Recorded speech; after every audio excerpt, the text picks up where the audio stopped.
У нас в студии Влада Говзман, врач-невролог, сомнолог дорожной клинической больницы. Влада Владимировна, приветствуем вас. Добрый день. Наверное, самый главный вопрос, как отличить опасный храп, патологический храп от нормального, приемлемого, я полагаю. А храп разве это вообще естественно для человека? По-моему, да.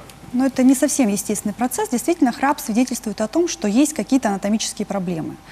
В основе как храпа, так и более серьезного состояния, как болезнь остановок дыхания во сне, лежат одни и те же механизмы. Это звуковой феномен, который создается при прохождении воздухом через суженные дыхательные пути. Дребезжит там что-то. Совершенно верно, совершенно верно. Причин для этого великое множество. Анатомические особенности. То есть человек может таким родиться изначально? Конечно. Это так как он может встречаться из детского возраста. Но, как правило, это уже какие-то приобретенные особенности. И самая главная проблема – это проблема избыточного веса. Потому что избыточный вес способствует как храпу, так и болезни остановок дыхания. Мне здесь непонятно, почему постоянно говорят, что избыточный вес способствует храпу, но я понимаю, что там может быть где-нибудь в носоглотке проблема, но как связаны проблемы носоглотки и лишние килограммы вот. Дело в том, что лишние килограммы откладываются не только на поверхности, а в том числе и на внутренних органах, приводя к сужению. Если есть какая-то предрасположенность, то даже 10 килограмм лишнего веса могут усугублять, утяжелять расстройство дыхания во сне очень серьезным образом. Ну и как-то можно отследить дома все-таки, какой у тебя храп? Естественный, либо опасный? Или кто-нибудь подсказать же должен со стороны. Конечно. Чаще всего тревогу бьют именно родственники пациента, которые говорят о том, что годами существовавший ранее храп, обычный храп, к которому уже все привыкли, вдруг стал каким-то другим, прерывистым. Да, может быть? Прерывистым. Вот прерывистый храп, то есть храп, который чередуется с паузами, после которых человек внезапно начинает всхлипывать. Или замолкает. Замолкает, потом делает очень сильный форсированный вдох. Иногда эти паузы замечают сами родственники, они начинают считать, сколько секунд не дышит их родственник. Так и сколько секунд отсчитывают? В некоторых ситуациях это время достигает нескольких минут. Нескольких минут? Нескольких минут. И количество таких остановок за ночь достигает нескольких сотен.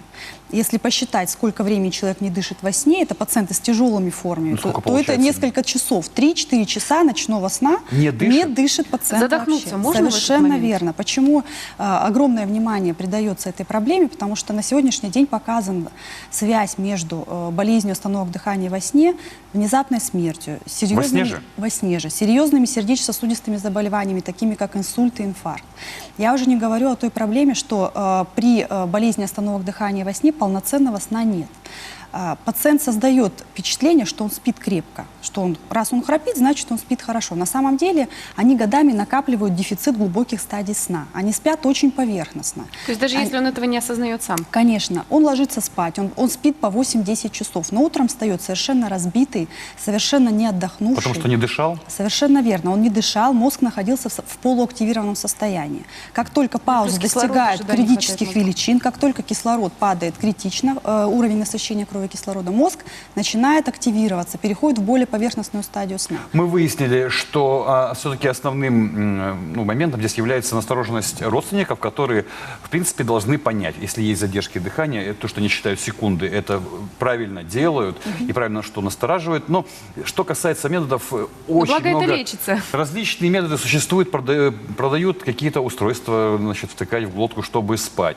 Делают всевозможные операции, надрезают, я читал, где-то там гортань. Ну, и хотелось бы, чтобы вы нас познакомили с одним из методов инструментальных. Давайте пройдем к нашему столу. У нас все готово. Позовем Романа, он нам поможет в демонстрации этого метода. Приветствую. Это лечебный прибор, который устраняет, присаживайтесь, пожалуйста, который устраняет остановки дыхания во сне, устраняет механизм развития спадения дыхательных путей.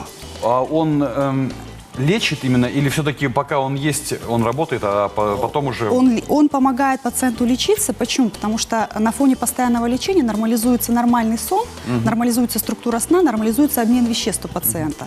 В силу этого помогает пациенту похудеть. Как только снижается вес, количество остановок дыхания во сне уменьшается. Вы говорили, что все-таки существует некий облик человека, который храпит.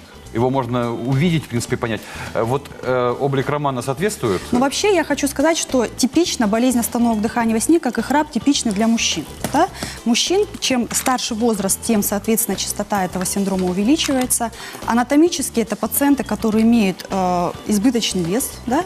Это уже можно понять, что, скорее всего, будет проблема. Если еще спросить его, уточнить, а есть ли у вас дневная сонливость? Вот симптом дневной сонливости – это самый главный признак тяжелого расстройства дыхания во сне. Если у храпящего человека есть дневная сонливость, то есть он засыпает вдруг во время каких-то мероприятий, будучи за рулем, во время спокойной деятельности, то, скорее всего, у него не просто храп, скорее всего, у него остановка Ну, дыхания. сейчас у большей части людей синдром дневной сонливости, потому что это стресс, переработки. Очень нормальное Такой положение признак, дел. да. А скажите, пожалуйста, этот прибор Можно нужно лечь. использовать ему в течение всей жизни или все-таки какой-то период лечения Пациенты с существует? тяжелыми формами расстройств дыхания во сне нуждаются в применении этого лечения постоянно. То есть в идеальном случае каждая ночь. Люди привыкают к этому. есть Мне даже- кажется, это невероятным уснуть. Вы Вот. знаете, пациенты с тяжелыми формами расстройств дыхания во сне чувствуют себя прекрасно, проведя ночь в приборе, когда нет остановок дыхания, когда ничто не мешает им спать хорошо.